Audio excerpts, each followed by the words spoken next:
ನಮಸ್ಕಾರ ಸ್ನೇಹಿತರೆ, ನಿಮ್ಮೆಲ್ಲರಿಗೂ ಸ್ವಾಗತ. Welcome to SV education channel.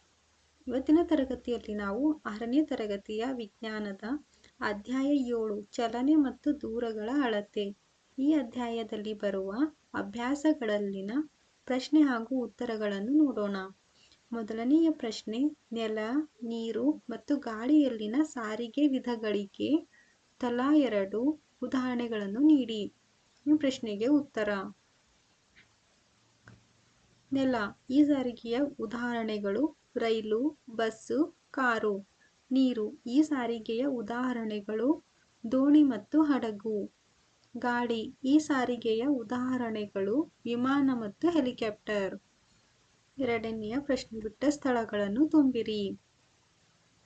1 metre ಎಂದರೆ 100 ಸೆಂಟಿಮೀಟರ್. 5 ಕಿಲೋಮೀಟರ್ ಎಂದರೆ 1 ಕಿಲೋಮೀಟರ್ಗೆ 1000 ಮೀಟರ್ ಆದರೆ 5 ಕಿಲೋಮೀಟರ್ಗೆ 5000 ಮೀಟರ್ ಆಗುತ್ತದೆ. ಉಯ್ಯಾಲೆಯಲ್ಲಿನ ಮಗುವಿನ ಚಲನೆಯು ಆವರ್ತಕ ಚಲನೆ. ಹೊಲಿಗೆ ಯಂತ್ರದ ಸೂಜಿಯ ಚಲನೆಯು ಆವರ್ತಕ ಚಲನೆ. ಬೈಸಿಕಲ್ನ ಚಕ್ರದ ಚಲನೆಯು ವೃತ್ತೀಯ ಚಲನೆ. ಮೂರನೆಯ ಪ್ರಶ್ನೆ, ಉದ್ದದ ಆದರ್ಶಮಾನವನ್ನಾಗಿ ಒಂದು ದಾಪು ಅಥವಾ ಒಂದು ಪಾದದ ಹೆಜ್ಜೆಯನ್ನು ಬಳಸಲು ಸಾಧ್ಯವಿಲ್ಲ. ಏಕೆ? ಏಕೆ ಸಾಧ್ಯವಿಲ್ಲ ಎಂದು ಉತ್ತರವನ್ನು ನೋಡೋಣ. ಏಕೆಂದರೆ ಪ್ರತಿಯೊಬ್ಬರ ದೇಹದ ಅಂಗಗಳು ಗಾತ್ರದಲ್ಲಿ ಕೊಂಚ ವ್ಯತ್ಯಾಸವನ್ನು ಹೊಂದಿರುತ್ತವೆ. ಇದರಿಂದ ನಿಖರವಾದ ಅಳತೆ ಸಿಗುವುದಿಲ್ಲ. ಆದ್ದರಿಂದ ಉದ್ದದ ಆದರ್ಶಮಾನವನ್ನಾಗಿ ಒಂದು ದಾಪು ಅಥವಾ ಒಂದು ಪಾದದ ಹೆಜ್ಜೆಯನ್ನು ಬಳಸಲು ಸಾಧ್ಯವಿಲ್ಲ. ನಾಲ್ಕನೆಯ ಪ್ರಶ್ನೆ, ಈ ಕೆಳಗಿನ ಉದ್ದಗಳನ್ನು ಅವುಗಳ ಪರಿಮಾಣದ ಏರಿಕೆಯ ಕ್ರಮದಲ್ಲಿ ಜೋಡಿಸಿ. 1 ಮೀಟರ್, 1 ಸೆಂಟಿಮೀಟರ್, 1 ಕಿಲೋಮೀಟರ್, 1 ಮಿಲಿಮೀಟರ್ ಇವುಗಳ ಏರಿಕೆ ಕ್ರಮಗಳಲ್ಲಿ ಜೋಡಿಸೋಣ. ಈ ಪ್ರಶ್ನೆಯ ಉತ್ತರ ಏರಿಕೆಯ ಕ್ರಮದಲ್ಲಿ ನೋಡೋಣ. 1 ಮೀಟರ್, 1 ಸೆಂಟಿಮೀಟರ್, 1 ಕಿಲೋಮೀಟರ್, 1 ಮಿಲಿಮೀಟರ್. ಇದು ಏರಿಕೆ ಕ್ರಮದಲ್ಲಿ 1 ಮಿಲಿಮೀಟರ್, 1 ಸೆಂಟಿಮೀಟರ್, 1 ಮೀಟರ್, 1 ಕಿಲೋಮೀಟರ್ ಆಗುತ್ತದೆ. ಐದನೆಯ ಪ್ರಶ್ನೆ, ಒಬ್ಬ ವ್ಯಕ್ತಿಯ ಎತ್ತರ 1.665 ಮೀಟರ್. ಇದನ್ನು ಸೆಂಟಿಮೀಟರ್ ಮತ್ತು ಮಿಲಿಮೀಟರ್ಗಳಲ್ಲಿ ವ್ಯಕ್ತಪಡಿಸಿ. ಪ್ರಶ್ನೆಯ ಉತ್ತರ, 1 ಮೀಟರ್ ಎಂದರೆ 100 ಸೆಂಟಿಮೀಟರ್. 1.65 ಮೀಟರನ್ನು ನಾವು ಸೆಂಟಿಮೀಟರಲ್ಲಿ ವ್ಯಕ್ತಪಡಿಸಬೇಕಾದರೆ 1.65 ಮೀಟರನ್ನು 100ರಿಂದ ಗುಣಿಸಬೇಕು. 1.655ನ್ನು 100ರಿಂದ ಗುಣಿಸಿದಾಗ 165 ಸೆಂಟಿಮೀಟರ್ ಆಗುತ್ತದೆ. ಅದೇ ರೀತಿ ಇವಾಗ 1 ಮೀಟರನ್ನು 1000 ಮಿಲಿಮೀಟರ್. 1 ಮೀಟರ್ ಅಂದರೆ 1000 ಮಿಲಿಮೀಟರ್. ಇವಾಗ 1.65 ಮೀಟರನ್ನು 1000ದಿಂದ ಗುಣಿಸಬೇಕು. 1.65ನ್ನು 1000ದಿಂದ ಗುಣಿಸಿದಾಗ 1650 ಮಿಲಿಮೀಟರ್ ಬರುತ್ತದೆ. ಆರನೆಯ ಪ್ರಶ್ನೆ, ರಾಧಾಳ ಮನೆ ಮತ್ತು ಅವಳ ಶಾಲೆಯ ನಡುವಿನ ಅಂತರ 3250 ಮೀಟರ್. ಈ ಅಂತರವನ್ನು ಕಿಲೋಮೀಟರ್ನಲ್ಲಿ ವ್ಯಕ್ತಪಡಿಸಿ. ರಾಧಾಳ ಮನೆ ಮತ್ತು ಅವಳ ಶಾಲೆ ನಡುವಿನ ಅಂತರ 3250 ಮೀಟರ್ ಇದೆ. ಹಾಗಾಗಿ ಈ ಅಂತರವನ್ನು ಕಿಲೋಮೀಟರ್ನಲ್ಲಿ ಬರೆಯಬೇಕು, ವ್ಯಕ್ತಪಡಿಸಬೇಕು. ಉತ್ತರ, 1 ಮೀಟರನ್ನು ಕಿಲೋಮೀಟರ್ನಲ್ಲಿ ಕನ್ವರ್ಟ್ ಮಾಡಬೇಕಾದರೆ ನಾವು 1ನ್ನು 1000ದಿಂದ ಭಾಗಿಸುತ್ತೇವೆ. ಇವಾಗ 3250 ಮೀಟರನ್ನು ಕಿಲೋಮೀಟರ್ನಲ್ಲಿ ವ್ಯಕ್ತಪಡಿಸಬೇಕಾದರೆ 3250ನ್ನು 1000ದಿಂದ ಭಾಗಿಸಬೇಕು. ಹೀಗೆ ಭಾಗಿಸಿದಾಗ ನಮಗೆ 3.25 ಕಿಲೋಮೀಟರ್ ಬರುತ್ತದೆ. ಉತ್ತರ 3.25 ಕಿಲೋಮೀಟರ್.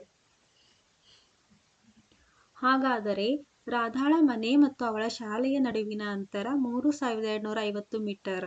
ಈ ಅಂತರದಲ್ಲಿ ಅಂತರವನ್ನು ಕಿಲೋಮೀಟರ್ನಲ್ಲಿ ವ್ಯಕ್ತಪಡಿಸಿದಾಗ ನಮಗೆ 3.25 ಕಿಲೋಮೀಟರ್ ಬರುತ್ತದೆ. 7ನೆಯ ಪ್ರಶ್ನೆ. ಒಂದು ಹೆಣಿಗೆ ಸೂಜಿಯ ಉದ್ದವನ್ನು ಅಳೆಯುವಾಗ ಸ್ಕೇಲ್ನ ಒಂದು ಬದಿಯ ಅಳತೆ 3 ಸೆಂಟಿಮೀಟರ್ ಮತ್ತು ಇನ್ನೊಂದು ಬದಿಯ ಅಳತೆ 33.1 ಸೆಂಟಿಮೀಟರ್ ಆಗಿದೆ. ಹಾಗಾದರೆ ಸೂಜಿಯ ಉದ್ದ ಎಷ್ಟು? ಈ ಪ್ರಶ್ನೆಯ ಉತ್ತರ: ಸೂಜಿಯ ಉದ್ದ 33.1 ಸೆಂಟಿಮೀಟರ್ ಅನ್ನು 3.0 ಸೆಂಟಿಮೀಟರ್ಗೆ ಕಳೆದಾಗ 30.1 ಸೆಂಟಿಮೀಟರ್ ಬರುತ್ತದೆ. ಹಾಗಾದರೆ ಸೂಜಿಯ ಉದ್ದ 30.1 ಸೆಂಟಿಮೀಟರ್. 8ನೆಯ ಪ್ರಶ್ನೆ. ಬೈಸಿಕಲ್ನ ಚಲನೆ ಮತ್ತು ಸ್ವಿಚ್ ಆನ್ ಮಾಡಿದ ಸೀಲಿಂಗ್ ಫ್ಯಾನ್ಗಳ ನಡುವೆ ಇರುವ ಸಾಮ್ಯತೆ ಮತ್ತು ಭಿನ್ನತೆಗಳನ್ನು ಬರೆಯಿರಿ. ಪ್ರಶ್ನೆಯ ಉತ್ತರ: ಬೈಸಿಕಲ್ನ ಚಲನೆ ಮತ್ತು ಸ್ವಿಚ್ ಆನ್ ಮಾಡಿದ ಸೀಲಿಂಗ್ ಫ್ಯಾನ್ಗಳ ನಡುವೆ ಇರುವ ಸಾಮ್ಯತೆ.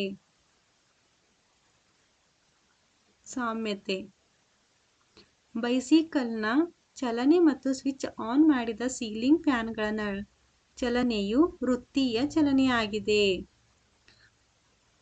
ಬೈಸಿಕಲ್ನ ಚಲನೆ ಮತ್ತು ಸ್ವಿಚ್ ಆನ್ ಮಾಡಿದ ಸೀಲಿಂಗ್ ಫ್ಯಾನ್ಗಳ ಚಲನೆ ಎರಡರ ಚಲನೆಯು ಕೂಡ ವೃತ್ತೀಯ ಚಲನೆಯಾಗಿದೆ. ಬೈಸಿಕಲ್ನ ಚಲನೆ ಮತ್ತು ಸ್ವಿಚ್ ಆನ್ ಮಾಡಿದ ಸೀಲಿಂಗ್ ಫ್ಯಾನ್ಗಳ ನಡುವೆ ಇರುವ ಭಿನ್ನತೆ ಎಂದರೆ ಬೈಸಿಕಲ್ ಒಂದು ಸ್ಥಳದಿಂದ ಇನ್ನೊಂದು ಸ್ಥಳಕ್ಕೆ ಚಲಿಸುತ್ತದೆ. ಸ್ವಿಚ್ ಆನ್ ಮಾಡಿದ ಸೀಲಿಂಗ್ ಫ್ಯಾನ್ ಒಂದು ಸ್ಥಳದಿಂದ ಇನ್ನೊಂದು ಸ್ಥಳಕ್ಕೆ ಚಲಿಸುವುದಿಲ್ಲ. 9ನೆಯ ಪ್ರಶ್ನೆ. ಅಂತರವನ್ನು ಅಳೆಯಲು ರಬ್ಬರ್ನಂತಹ ಸ್ಥಿತಿಸ್ಥಾಪಕ ವಸ್ತುವನ್ನು ಅಳತೆ ಪಟ್ಟಿಯಂತೆ ಬಳಸಲು ನೀವು ಏಕೆ ಬಯಸುವುದಿಲ್ಲ? ಅಂತಹ ಟೇಪನ್ನು ಬಳಸಿ ಅಳೆಯುವುದನ್ನು ಇತರರಿಗೆ ಹೇಳುವಾಗ ನೀವು ಎದುರಿಸುವ ಸಮಸ್ಯೆಗಳಾವುವು? ಈ ಪ್ರಶ್ನೆಯ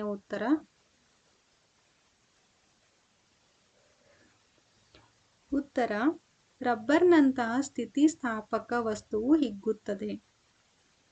ರಬ್ಬರನ್ನು ಎಳೆದಾಗ ಅದರ ಉದ್ದವು ಬದಲಾಗುತ್ತದೆ. ವಿಭಿನ್ನ ವ್ಯಕ್ತಿಗಳು ರಬ್ಬರನ್ನು ಬಳಸಿ ಒಂದು ವಸ್ತುವಿನ ಉದ್ದವನ್ನು ಅಳೆದಾಗ ಮಾಪನವು ಬದಲಾಗುತ್ತದೆ.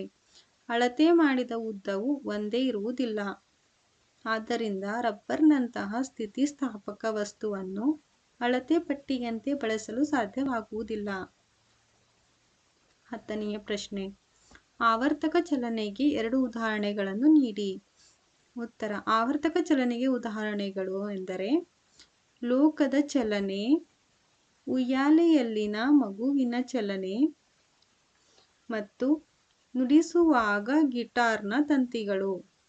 ಇವೆಲ್ಲವೂ ಆವರ್ತಕ ಚಲನೆಗೆ ಉದಾಹರಣೆಗಳಾಗಿವೆ. ಧನ್ಯವಾದಗಳು.